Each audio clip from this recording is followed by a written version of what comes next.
السلام علیکم۔ بہت خاص ویڈیو لے کر آیا ہوں، تفہیم غالب۔ آج پھر غالب کے ایک شعر کی تشریح کی جائے گی۔ وہ شعر ہے: نقش فریادی ہے کس کی شوخی تحریر کا، کاغذی ہے پیرہن ہر پیکر تصویر کا۔ تشریح کر رہے ہیں جناب افتخار راغب، دوحہ قطر۔ تو چلیے ہم ویڈیو شروع کرتے ہیں۔ پہلے ہم معنی دیکھ لیتے ہیں۔ نقش کہتے ہیں صورت، مورت، پھول بوٹوں کا کام، چھاپ، علامت، خیال، تاثیر، جادو، کھدا ہوا۔ پیراہن کاغذی، فریادی کا لباس، ناپائیدار چیز۔ پیکر کہتے ہیں چہرہ یا شکل۔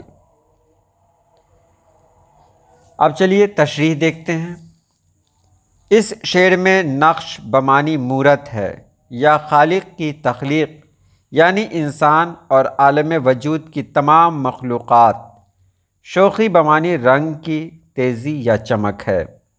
تحریر اس باریک خط کو بھی کہتے ہیں جو موئے قلم سے نقوش اور تصاویر پر مصور کھینچتے ہیں، جس کی وجہ سے نقوش کی دلکشی و دلربائی بڑھ جاتی ہے۔ پہلے مصرع میں کس کی کہنے سے دو مفہوم پیدا ہوتے ہیں۔ ایک تو سوال اٹھانا کہ کس کی فریادی ہے، اور دوسرا یہ کہ کسی اور کی فریادی نہیں بلکہ اسی کی ہے جس نے نقش بنایا ہے۔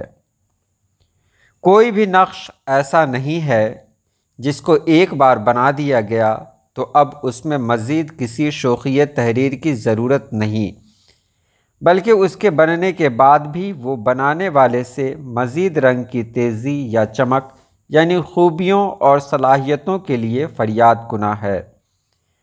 دوسرے مصرع میں کاغذی ہے پیرہن سے مراد کمزور و ناتواں کے علاوہ یہ بھی ہو سکتا ہے کہ اس پر مزید نقش و نگار بنانے، یعنی اس نقش کو مزید نکھارنے کی بھرپور گنجائش ہے یا اس کی ضرورت ہے۔